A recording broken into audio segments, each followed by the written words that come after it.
एक low scoring और high voltage मुकाबले में आरसीबी ने लखनऊ सुपर जायंट्स को हराकर जीता मुकाबला। नमस्कार दोस्तों, स्वागत है आपका एक बार फिर हमारे चैनल में।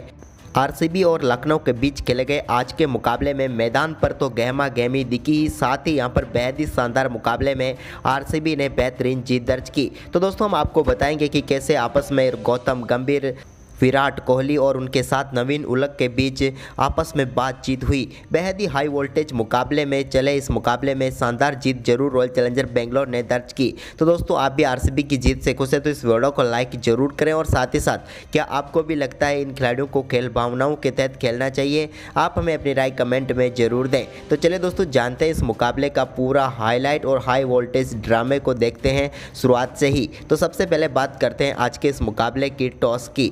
तो दोस्तों आज के मुकाबले में सिक्का उछाला केएल राहुल ने और गिरा फेफ डू प्लेसिस के पक्ष में। टॉस जीतकर फेफ ने पहले बल्लेबाजी का फैसला किया। दोनों टीमें कुछ बदलावों के साथ आज मैदान पर उतर रही थी, लेकिन दोनों टीमों की प्लेइंग 11 काफ़ी शानदार लग रही। वहीं पर दोस्तों पारी की शुरुआत करने उतरे विराट कोहली और फेफ डू प्लेसिस। दोनों बल्लेबाजों के ऊपर इस मुश्किल पिच पर बड़ा स्कोर खड़ा करने की जिम्मेदारी थी। इसका आगाज़ तो पहले ओवर की पहली गेंद पर शानदार चौका लगाकर विराट कोहली ने किया। वहीं पर इसके बाद दोस्तों दूसरे ओवर की आखिरी गेंद पर मार्कस स्टोइनिस की गेंद पर शानदार चौका फेफ ने लगाया, लेकिन इसी गेंद पर केएल राहुल चोटिल हो गए। वो गेंद का पीछा कर रहे थे, लेकिन शायद उन्हें कहीं पर चोट लगी और वो मैदान से फिर बाहर चले गए।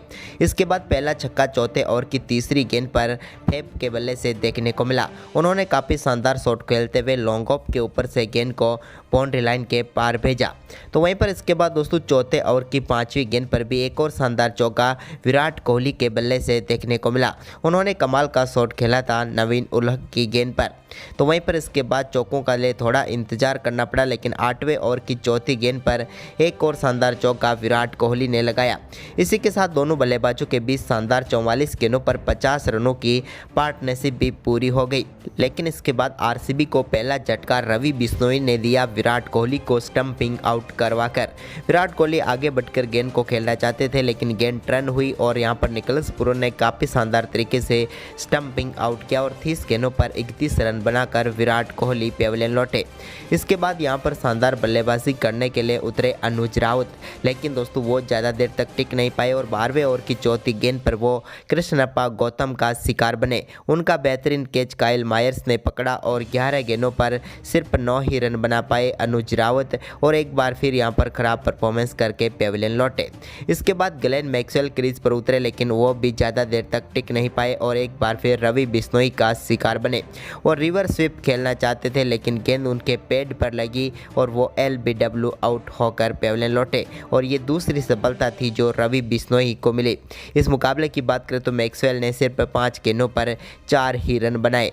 वहीं पर अब मुश्किलों में फंस चुकी थी आरसीबी, क्योंकि 15वें ओवर में अमित मिश्रा की गेंद पर बड़ा शॉट खेलना चाहते थे प्रभु देसाई, लेकिन यहां पर उनका काफ़ी शानदार कैच कृष्णप्पा गौतम ने पकड़ा और यहां पर अमित मिश्रा ने बड़ी सफलता दिला दी। 7 गेंदों पर 6 रन बनाकर पेविलियन लौटे प्रभु देसाई। तो इसके बाद यहां पर दिनेश कार्तिक और उनके साथ उम्मीदें अब बची थी फेफ डू प्लेसिस पर। तभी यहाँ पर मुकाबले में बारिश आई और एक बार फिर जब बारिश के बाद मुकाबला शुरू हुआ तो दिनेश कार्तिक ने 16वें ओवर की तीसरी गेंद पर डीप मिड विकेट की तरफ काफ़ी शानदार चौका जड़ा।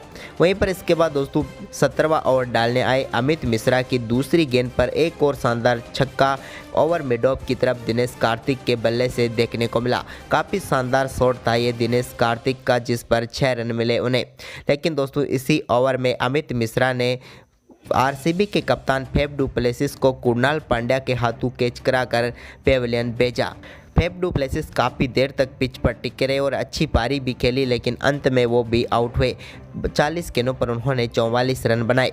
तो वहीं पर इसके बाद महिपाल लोमरोर को 18वें ओवर की 5वीं गेंद पर एलबीडब्ल्यू आउट करके पेविलियन भेजा नवीन उलहक ने। नवीन उलहक की गेंदबाजी काफ़ी शानदार रही, जिनके सामने लोमरोर टिक नहीं पाए।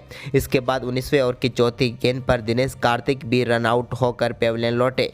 उन्होंने 11 गेंदों पर 16 रनों की पारी खेली, लेकिन वो जिस प्रकार से रन आउट हुए वो शायद अच्छा नहीं था। वहीं पर इसके बाद 20वें ओवर की दूसरी गेंद पर कर्ण शर्मा तोहफा के रूप में एक और सफलता मिली नवीन उल हक को। कर्ण शर्मा भी इस मुकाबले में 2 गेंदों पर 2 रन बनाकर पेविलियन लौटे। तो वहीं पर इसके बाद मोहम्मद सिराज भी एक बार फिर शिकार बने। यहाँ पर कैच किया उनका निकोलस पूरन ने और नवीन उल हक ने उन्हें आउट किया और तीसरी सफलता प्राप्त की।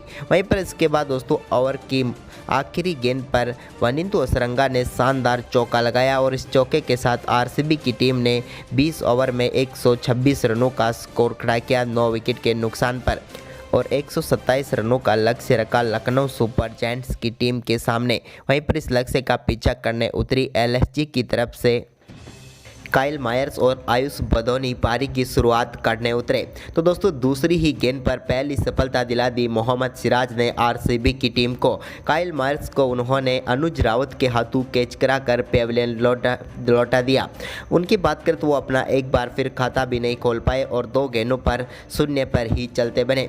इसके बाद दोस्तों कुणाल पांड्या क्रीज पर उतरे तो उन्होंने तीसरे ओवर की तीसरी गेंद पर मोहम्मद सिराज की गेंद को बेहतरीन तरीके से मिड विकेट बाउंड्री लाइन के पार भेजा। तो वहीं पर इसी ओवर की चौथी गेंद पर भी उनके बल्ले से एक और शानदार चौका एक्स्ट्रा कवर बाउंड्री लाइन की तरफ देखने को मिला। बैक टू बैक 2 चौके लगा चुके थे, लेकिन दोस्तों आखिरी गेंद पर भी उन्होंने कमाल का शॉट खेला और एक और चौका लगाया। यानी कि 3 गेंदों पर लगातार 3 चौके लगाकर कुणाल पांड्या ने चौकों की हैट्रिक पूरी कर डाली। लेकिन दोस्तों इसके बाद यहां पर चौथे ओवर में एक बार फिर वापसी करवाई ग्लेन मैक्सवेल ने रॉयल चैलेंजर बेंगलोर की और मैक्सवेल ने अब पेविलियन भेजा कुणाल पांड्या को। कुणाल पांड्या काफ़ी शानदार बल्लेबाजी कर रहे थे, लेकिन ग्लेन मैक्सवेल की गेंद पर कैच थमा बैठे विराट कोहली को और एक और बड़ा झटका लखनऊ सुपर जायंट्स की टीम को लगा। 11 गेंदों पर 14 रन बनाकर आउट हुए कुणाल पांड्या। तो वहीं पर इसके बाद दोस्तों 5वें ओवर की पहली गेंद पर जॉस हेजलवुड ने पेविलियन भेजा आयुष बदौनी को। एक बार फिर यहां पर विराट कोहली ने कमाल का कैच किया और आयुष बदौनी जो इस मुकाबले में इम्पैक्ट प्लेयर के तौर पर पारी की शुरुआत करने उतरे थे, वो ज़्यादा कुछ खास नहीं कर पाए और 11 गेंदों का सामना करने के बाद सिर्फ 4 रन बनाकर आउट हुए। वहीं पर इसके बाद मार्कुस स्टोइनिस ने शानदार छक्के के साथ अपना खाता खोला। उन्होंने कमाल का शॉट खेलते हुए हेजलवुड की गेंद को बाउंड्री लाइन के पार भेजा 6 रनों के लिए। लेकिन इसके बाद दोस्तों दीपक हुड्डा जो कि इस साल खराब फॉर्म से जूझ रहे थे, यहाँ पर भी जारी रही और वो छठे ओवर की पहली गेंद पर दिनेश कार्तिक ने उन्हें स्टंपिंग किया और वनिंदु हसरंगा ने उन्हें पेविलियन की राह दिखाई। वो 2 गेंदों पर सिर्फ 1 ही रन बनाकर चलते बने और यहाँ पर अब आरसीबी की टीम मजबूत बन चुकी थी इस मुकाबले में। लेकिन इसके बाद क्रीज पर उतरे निकोलस पूरन ने आते ही शानदार छक्के के साथ अपना खाता खोला। उन्होंने कमाल का शॉट खेलते हुए गेंद को बाउंड्री लाइन के पार भेजा और वनिंदु हसरंगा की गेंद पर छक्का लगाया। लेकिन दोस्तों इसके बाद वो 7वें ओवर की आखिरी गेंद पर कर्ण शर्मा की गेंद पर भी बड़ा शॉट खेलना चाहते थे, लेकिन महिपाल लोमरोड ने उनका बेहतरीन कैच किया और वो पेविलियन भेज दिया गया।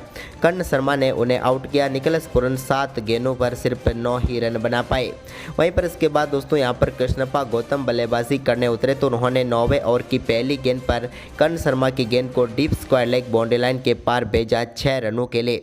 तो वहीं पर इसके बाद दूसरी ही गेंद पर एक और शानदार चौका उनके बल्ले से देखने को मिला। यानी कि 2 गेंदों पर वो 10 रन बना चुके थे।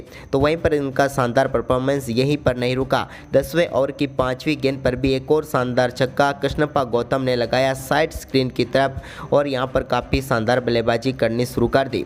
लेकिन इसी बीच एक बार फिर कर्ण शर्मा ने आरसीबी की वापसी करवा दी। उन्होंने 11वें ओवर की चौथी गेंद पर पेविलियन भेजा मार्कस स्टोइनिस को।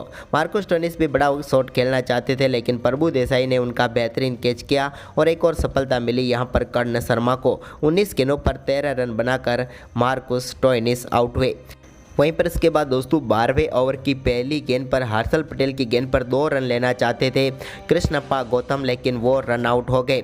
सोनू यादव का बेहतरीन थ्रो था और कार्तिक ने बेहतरीन तरीके से यहां पर स्टंप को हटाया और आउट किया कृष्णप्पा गौतम को, जो कि खतरनाक बल्लेबाजी कर रहे थे। 13 गेंदों पर 23 रन बनाकर वो आउट हुए। इसके बाद रवि बिश्नोई का हाल भी कुछ ऐसा ही हुआ। रवि बिश्नोई भी इसी तरह से रन आउट होकर पेविलियन लौटे।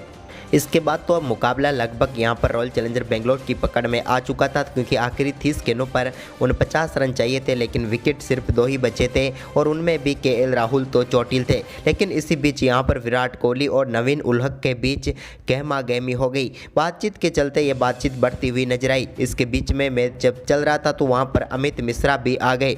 यानी कि रॉयल चैलेंजर बेंगलोर और लखनऊ सुपर जायंट्स के बीच मुकाबला तो था, साथ ही खिलाड़ियों के बीच में भी यहाँ पर मुकाबला होता हुआ नजर आया। इस दौरान विराट कोहली काफ़ी अग्रेसिव दिखते हुए नजर आए और नवीन उलहक के साथ उन्होंने अच्छा व्यवहार नहीं किया। इसके बाद दोस्तों मुकाबले में शानदार परफॉर्मेंस करते हुए रॉयल चैलेंजर बेंगलोर की टीम ने शानदार जीत दर्ज की। लखनऊ की टीम निर्धारित 20 ओवर में 108 रन ही बना पाई और बेंगलोर ने 18 रनों से मुकाबला जीत लिया। लेकिन दोस्तों मुकाबला जीतने के बाद भी इनकी बीच की गहमा गहमी मिटी नहीं और मैदान के बाहर एक बार फिर जब सभी खिलाड़ी एक दूसरे से हाथ मिलाने के लिए मैदान पर उतरे तो एक बार फिर यहां पर नवीन उलहक को विराट कोहली ने कुछ कहा और यहां पर एक दूसरे के बीच फिर से बातचीत हुई। इसके बाद तो गौतम गंभीर भी बीच में आ पड़े। इसके बाद खिलाड़ियों ने बीच बचाव किया और कैसे भी करके इनको अलग किया। लेकिन आज जो भी मैदान पर घटा वो बिल्कुल भी अच्छा नहीं है एक जेंटलमैन गेम के लिए। तो आपका इसके बारे में क्या कहना है, हमें अपनी राय कमेंट में ज़रूर दें। धन्यवाद।